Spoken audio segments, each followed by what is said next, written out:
Hello and welcome to our channel dream university. तो आज की वीडियो में हम लोग डिस्कस करने वाले हैं जो नया अपडेट आया है सीयूईटी को लेके, जिसमें जो यूजीसी के चेयरमैन हैं उन्होंने खुद आके एक इंटरव्यू दिया है। उसके बाद बताए हैं, सारे डेट्स बताए हैं कि एग्जाम कब होगा, आपका सिलेबस क्या होगा, पैटर्न क्या होगा, डेट ऑफ एग्जाम का क्या होगा, डेट ऑफ फॉर्म्स क्या होगा।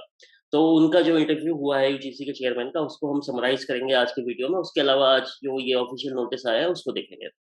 तो सबसे पहले बात कर लेते हैं हम ऑफिशियल नोटिस के बारे में। तो ये जो सबसे आपके सामने खुला हुआ है ये है ऑफिशियल नोटिस। ठीक है। तो पहले तो इसके नाम की बात करते हैं। तो नाम अब पहले जो सी यू सी टी था, अब उसको बदल के सी यू ई टी रख दिया गया है। क्या रीजन है? क्योंकि वो पहले अभी तक लिमिटेड था सेंट्रल यूनिवर्सिटीज तक। अब ये कॉमन यूनिवर्सिटी एंट्रेंस टेस्ट हो जाएगा, ताकि कोई भी अगर स्टेट यूनिवर्सिटी है, प्राइवेट यूनिवर्सिटी है, वो भी इस स्कोर को एक्सेप्ट कर सकती है। तो इसका नाम बदल के सी यू ई टी रख दिया गया है, कॉमन यूनिवर्सिटीज एंट्रेंस टेस्ट। बात एक ही है, C U C E T C U E T, बस आज से इसका नाम अब सी यू ई टी हो जाएगा, सी यू ई टी। ठीक है। तो नोटिस को देख लेते हैं एक बार। The common university entrance test CUET for admission in undergraduate programmes from the academic session 2022-2023 in all UGC funded central universities will be conducted in 13 languages। 13 languages कौन कौन से होंगे? Hindi, Marathi, Gujarati, Tamil, Telugu, Kannada, Malayalam, Urdu, Assamese, Bengali, Punjabi, Oriya and English. कौन कराएगा इसको? एनटीए कराएगा। ये तो पहले से ही फिक्स था कि एनटीए ही कराता है सारे बड़े exams. The CUET may also be adopted by the state private deemed to be universities। जैसा कि मैंने बताया, state universities, private university, deem to be universities, ये भी एक्सेप्ट कर सकते हैं इसको।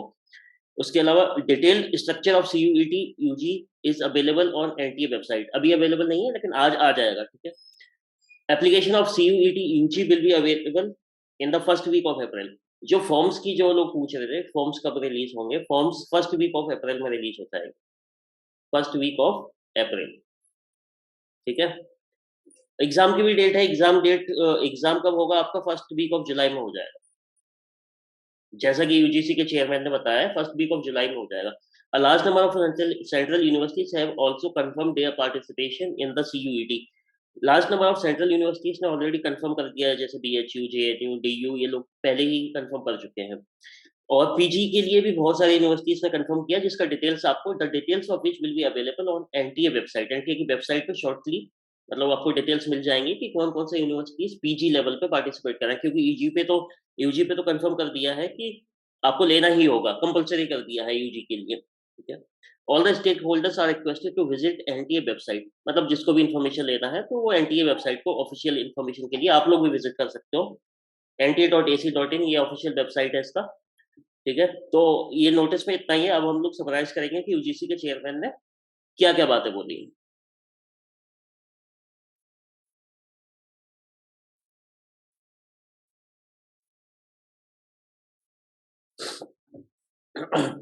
तो सबसे पहले तो जो मैंने बताया कि आज से सी यू ई टी हो गया है, तो अब आप लोग CUET बोलोगे। CUCET खत्म हो चुका है। खत्म क्या, बस सेंट्रल हटा दिया उसको, यूनिवर्सिटी कॉमन एंट्रेंस टेस्ट रह गया है वो। ठीक है। उसके बाद ये जो है ये compulsory for all UG programmes. अभी तक क्या था कि अडॉप्ट करना है नहीं करना है, लेकिन आज जो कल इंटरव्यू हुआ है यूजीसी के चेयरमैन का, उन्होंने क्लियर कर दिया है, अगर आप सेंट्रल यूनिवर्सिटी हैं तो आपको यूजी के लिए CUET का स्कोर आपको एक्सेप्ट करना ही पड़ेगा। उसके बाद पीजी कोर्सेज की अगर बात करें तो अभी के लिए, इस साल के लिए उन्होंने छोड़ा हुआ है यूनिवर्सिटीज पे, लेकिन मोस्ट प्रोबेबली नेक्स्ट ईयर से पीजी कोर्सेज सारे सेंट्रल यूनिवर्सिटीज के CUCT के थ्रू ही होंगे। लेकिन इस बार के लिए यूनिवर्सिटी पे छोड़ा है कि आप लोग जैसे कंडक्ट कराते हो करा सकते हो इस साल, लेकिन नेक्स्ट ईयर से नहीं ऐसे चलेगा। उसके बाद लैंग्वेजेस की बात करें तो जो आपको लैंग्वेजेस मैंने नोटिस में पढ़ के बताया था, वही 13 लैंग्वेजेस में ये जो आपका टेस्ट है वो कंडक्ट किया जाएगा। ठीक है। अगर लिस्ट आपको वैसे तो नोटिस में भी है, मैं टेलीग्राम चैनल पे ये वो पूरा नोटिस डाला हुआ है, आप लोग उसको रेफर कर सकते हो। टेलीग्राम चैनल का लिंक आपको डिस्क्रिप्शन में मिल जाएगा। ऑलरेडी 2000 प्लस स्टूडेंट्स वहाँ पे जुड़े हुए हैं, आप लोग भी जुड़ के, मतलब कोई भी नया अपडेट आता है या कुछ भी होता है तो सबसे पहले उसी पे अपडेट किया जाता है। पैटर्न की बात कर लेते हैं। पैटर्न की बात करें तो 3 सेक्शन उन्होंने बताए हैं, section A, section B, section C. Section A में क्या होगा? एक कंपलसरी टेस्ट है, ये जो वन लैंग्वेज है, सेक्शन ए का फर्स्ट पार्ट ये कंपलसरी है, ये आपको देना ही होगा, वन लैंग्वेज का टेस्ट। उसके बाद एक ये ऑप्शनल है, one language test out of 90। Out of 90 languages, language की लिस्ट भी आपको टेलीग्राम चैनल पर मिल जाएगा। तो ये ऑप्शनल टेस्ट है। अगर आप आपको ये देने के लिए आपका यूनिवर्सिटी से डिसाइड होगा, जैसे यूनिवर्सिटीज का कुछ कुछ का वो होगा, एलिजिबिलिटी क्राइटेरिया होगा कि आपको इस लैंग्वेज में आपको अपीयर होना है, तभी इस स्पेसिफिक कोर्स में आपको एडमिशन मिलेगा। तो उसके लिए ये इसीलिए ऑप्शनल रखा है कि कोई यूनिवर्सिटी ले सकता है, कोई नहीं ले सकता। किस कोर्स के लिए ना, वो भी यूनिवर्सिटी पे डिपेंड करेगा। ठीक है। जैसे कह सकते हो एक फ्रेंच है, जेएनयू के लिए हो सकता है कि फ्रेंच में थोड़ा बहुत बेसिक कुछ मांग ले, लेकिन वो डिपेंड करेगा यूनिवर्सिटी पे। ठीक है, कि आपको फ्रेंच के लिए मांगना है या नहीं मांगना है। या हो सकता है मास्टर्स का, अगर जैसे मास्टर्स का एमए का कोर्स होता है जेएनयू का, तो अगर मास्टर्स इन फ्रेंच करना है आपको, ठीक है, तो उसमें वो फ्रेंच का टेस्ट मांग सकते हैं। ठीक है, तो उसके लिए वो अभी छोड़ा हुआ है। उसके अलावा डोमेन की बात करते हैं। डोमेन आपके टोटल जो मेन सब्जेक्ट अभी तक जो सस्पेंस बना हुआ था, वो डोमेन पे ही था। अभी तक था आएगा, कितने सब्जेक्ट्स आएंगे, है ना, ये सब था। तो अब ये क्लियर कर दिया है यूजीसी के चेयरमैन ने कि डोमेन आएगा, एंड मिनिमम जो है आप एक ले सकते हो। जैसे किसी बच्चे को हिस्ट्री ऑनर्स के लिए अपियर होना है, ठीक है, तो वो केवल एक डोमेन लेके हिस्ट्री ऑनर्स के लिए अपियर हो सकता है। केवल हिस्ट्री लेके वो हिस्ट्री ऑनर्स के लिए अपियर किया जा सकता है। लेकिन कोई बोलता है भाई मुझे तो 6-7 कोर्सेज में अप्लाई करना है, तो उसके लिए ऑप्शन ये है कि मैक्सिमम 6 डोमेन्स ले सकते हो। ठीक है, किसी को है मुझे इकोनॉमिक्स भी देना है, हिस्ट्री भी देना है, ज्योग्राफी भी देना है, पॉल साइंस भी देना है, तो आप मैक्सिमम 6 डोमेन ले सकते हो। टोटल 27 है, जिसका लिस्ट मैं उस पर टेलीग्राम पे डाल दूंगा। टेलीग्राम चैनल का लिंक आपको डिस्क्रिप्शन में मिल जाएगा। तो उसपे आपको 27 टोटल डोमेन जो है उस सब्जेक्ट्स के सारा लिस्ट मिल जाएगा, तो उसको देख सकते हो। ये कंपलसरी है, कम से कम आपको डोमेन एक तो लेना ही पड़ेगा। मैक्सिमम आप 6 ले सकते हो। ठीक है, उसके बाद एक जनरल टेस्ट है। ये जनरल टेस्ट ऑप्शनल है। फर्स्ट ऑफ ऑल मैं बता देता हूँ ऑप्शनल का मतलब क्या है। ऑप्शनल का मतलब ये है कि अगर यूनिवर्सिटी चाहे तो इसको कह सकती है कि हम बिना जनरल टेस्ट के ही एडमिशन ले रहे हैं। ठीक है, लेकिन ये यूनिवर्सिटी पर डिपेंड है। जब तक कि यूनिवर्सिटी क्लैरिफाई नहीं करती कि इस कोर्स के लिए हमको जनरल टेस्ट की जरूरत है, इसके लिए नहीं है, तो ये कंप्लीटली डिपेंड करता है जनरल टेस्ट कि यूनिवर्सिटी को ये लेना है या नहीं लेना है। या ऐसा हो सकता है कि यूनिवर्सिटी इसके बिना ही एक्सेप्ट कर ले। ठीक है, तो वो कंप्लीटली डिपेंड करता है यूनिवर्सिटीज पे। इसका सिलेबस क्या रहेगा? इसका जनरल टेस्ट में वही जनरल अवेयरनेस रहेगा, लॉजिकल रीजनिंग रहेगा, और करंट अफेयर्स वगैरह रहेंगे। यही सब जनरल टेस्ट का जो होता है वही रहेगा। ठीक है, तो ये लेकिन ऑप्शनल है, यूनिवर्सिटी पर डिपेंड है कि कौन यूनिवर्सिटी इसको स्किप करना चाहती है। कुछ होता है केवल ठीक है हमें हिस्ट्री का ले लिया और हम सीधे ले लेंगे। लेकिन जेएनयू, जैसे जेएनयू की बात करें, क्योंकि वो अभी तक जनरल टेस्ट ही लेता था, तो हो सकता है जनरल टेस्ट लेता था तो जेएनयू बोले कि हम अभी भी जनरल टेस्ट लेंगे और डोमेन भी लेंगे। तो वो डिपेंड करता है जो आपका यूनिवर्सिटी है उस पे। ठीक है, तो उसका नोटिफिकेशन जल्दी ही आपको एनटी की वेबसाइट पे या यूनिवर्सिटी की तरफ से प्रेस रिलीज होगा, उसमें पता लग जाएगा। ठीक है, और आपको ये लिस्ट जो बहुत बच्चे बोलते हैं कि डोमेन का लिस्ट क्या है, तो उसका लिस्ट मैं टेलीग्राम चैनल पर डाल दूंगा। टेलीग्राम चैनल का लिंक आपको डिस्क्रिप्शन में मिल जाएगा, वहां से आप लोग ज्वाइन कर सकते हैं।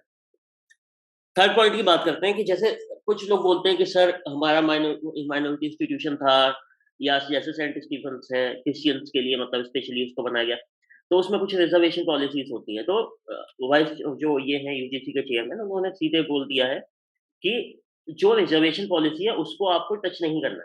रिजर्वेशन पॉलिसी जो भी था आपका वही रहेगा। ठीक है, तो रिजर्वेशन पॉलिसी चेंज ना करके बस एंट्रेंस चेंज हुआ है कि आप जो एडमिशन लेते थे वो सीयूसीटी का स्कोर ले लो, बस इतनी सी बात है। ठीक है, उसके बाद बात करें, जैसे कुछ टेस्ट होते थे कि जिसमें बस एडमिशन प्रैक्टिकल होता था और थोड़ा बहुत उसका परसेंटेज स्कोर देखा जाता, जैसे फाइन आर्ट्स, म्यूजिक, थिएटर, इसमें प्रैक्टिकल के बेसिस पे होता था। तो उसमें इन्होंने क्या बोला है कि आप क्या कर सकते हो इस टाइप के सब्जेक्ट्स में, जैसे जो प्रैक्टिकल होता है, जैसे आपने 50% इसका रख लिया, तो 50% जो आप 12th के परसेंटेज रखते थे वो सीयूसीटी का रख लो, बस इतना डिफरेंस आने वाला है। ठीक है, तो जिनको फाइन आर्ट्स, म्यूजिक, थिएटर इस सब में जिसमें प्रैक्टिकल होता था अभी तक, तो इसमें इस टाइप से हो जाएगा।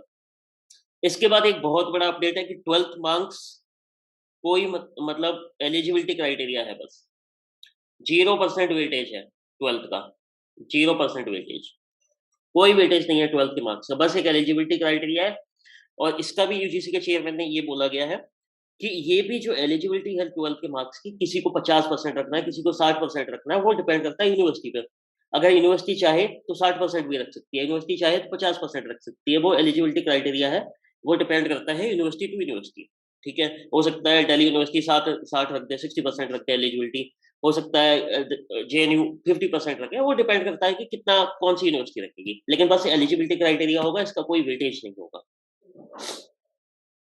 इसके बाद बात करें कि नोटिफिकेशन कब रिलीज होगा, नोटिफिकेशन जो मतलब एक प्रेस रिलीज टाइप से वही होगा, वो एनटीए की वेबसाइट पे आपको आज ही देखने को मिल जाएगा, क्योंकि इंटरव्यू कल हुआ था वाइस उनका यूजीसी के चेयरमैन का, तो आज आपको नोटिफिकेशन देखने को मिल जाएगा। इसके बाद बहुत बच्चों का डाउट था कि ये जो डोमेन होगा, तो डोमेन में सिलेबस कौन सा आएगा, 11th भी आएगा, 12th भी आएगा, या क्या आएगा। तो उसको लेके भी क्लैरिफिकेशन दे दिया है यूजीसी के चेयरमैन ने। उन्होंने क्लियरली बोला है कि 12th क्लास ओनली, केवल 12th क्लास का सिलेबस आएगा, वो भी NCERT based, NCERT based 12th class का सिलेबस आएगा। तो अभी आपको ज्यादा पढ़ने की आवश्यकता नहीं है, ऐसा नहीं है आप 12th को भी पढ़ रहे हो, एनसीईआरटी के अलावा बाहर की बुक्स भी पढ़ रहे हो। अभी इतना कंफर्म हो गया है, 12th क्लास का सिलेबस आएगा और एनसीईआरटी बेस्ड आएगा। ठीक है, ये जैसा कि मैंने बताया आप लोगों को कि no weightage to 12th class students, 12th class marks, तो 12th क्लास के मार्क्स का कोई वेटेज नहीं है, बस एलिजिबिलिटी क्राइटेरिया है। ठीक है, इसके बाद बात करें डेट की कि फॉर्म्स कब रिलीज होंगे और एग्जाम डेट क्या है। तो forms will be release in the first week of April, जो coming first week of April है उसमें आपके फॉर्म्स रिलीज हो जाएंगे, क्योंकि अब कोविड का कोई सिनेरियो रहा नहीं है, सब कुछ ऑफलाइन हो चुका है। तो अब जैसे एडमिशन होते थे जुलाई तक, उसी टाइप से अब पैटर्न स्टार्ट हो जाएगा। अब ऐसा नहीं होगा कि नवंबर दिसंबर तक एडमिशन साइकिल खींचेगा, अब जल्दी ही होगा। तो forms will be release in first week of April में, आपके फॉर्म्स आ जाएंगे, आपको अप्रैल में आप लोग फॉर्म फिल कर सकते हैं। उसके बाद एग्जाम डेट की बात करें तो एग्जाम डेट आपकी फर्स्ट वीक ऑफ जुलाई से है। फर्स्ट वीक ऑफ जुलाई मतलब जुलाई का फर्स्ट वीक, उसमें ही आपका एग्जाम हो जाएगा। मोस्ट प्रोबेबली यही है, फर्स्ट से सेकंड वीक हो सकता है, इससे डिले नहीं होगा। तो ये मान के चलो first oblique second week of July. ये मैं नहीं बोल रहा हूँ, ये यूजीसी के चेयरमैन ने आके खुद दिया है date, first week of July का, तो उससे डिले सेकंड वीक हो सकता है, उससे ज्यादा नहीं होगा। उसके बाद बाकी you can apply to as many number of universities as much you want. तो ये भी यूजीसी के चेयरमैन ने ही क्लैरिफाई किया है कि आप 10-15 जितने भी यूनिवर्सिटीज में आपका मन है उतने में अप्लाई कर सकते हो, आपको लिस्ट मिलेगा, उस पर आप लोग सारे यूनिवर्सिटीज में एलिजिबल हो जाओगे एक साथ में। ठीक है, तो यही सारे अपडेट्स यूजीसी के चेयरमैन ने एक 1 घंटे का इंटरव्यू था, उस पर ट्विटर पे उनका डला भी हुआ है, अगर आपको देखना है। लेकिन बहुत बड़ा इंटरव्यू, कोई मतलब नहीं है देखने का, क्योंकि बहुत सारी बातें ऐसे ही की गई हैं। तो जो भी उसका क्रक्स था मैंने आप लोगों को बता दिया है। और भी अगर कोई डाउट होता है तो आप कमेंट बॉक्स में लिख सकते हो, मैं उसके आंसर्स आप लोगों को जल्दी से जल्दी देने का प्रयास करूंगा। ठीक है, इसके अलावा अगर आपको डेली अपडेट्स या जो भी अपडेट्स आता है इसको सीयूईटी को लेके, वो सारे अपडेट्स हमारे टेलीग्राम चैनल पे डाले जाते हैं, तो उस चैनल को आप लोग ज्वाइन करिए। आप ऑलरेडी उस पर 2000 प्लस स्टूडेंट्स ऑलरेडी जुड़े हुए हैं, और वो फ्री ऑफ कॉस्ट है, कोई उसका चार्ज वगैरह नहीं है। तो आप लोग डिस्क्रिप्शन से जाके ज्वाइन करो उस पर। ठीक है, और भी स्टडी मटेरियल वगैरह होता है वो भी हम डालते रहते हैं, तो उसका लिंक आपको डिस्क्रिप्शन में मिल जाएगा, आप लोग ज्वाइन करिए। ठीक है, और भी कोई अपडेट आ गया तो आपको हमारे चैनल ड्रीम यूनिवर्सिटी पे जल्दी से जल्दी अवेयर किया जाएगा। ठीक है, आज के लिए बस इतना ही था, जो भी सारे अपडेट्स थे सारे मैंने बता दिए हैं। इसके अलावा भी अगर कोई डाउट रह जाता है तो आप लोग कमेंट सेक्शन में लिखिए, और लाइक बटन दबा दीजिए अगर आपको वीडियो ठीक लगा तो। Okay, so thank you so much for watching the video, मिलते हैं नेक्स्ट वीडियो में, बाय टिल देन।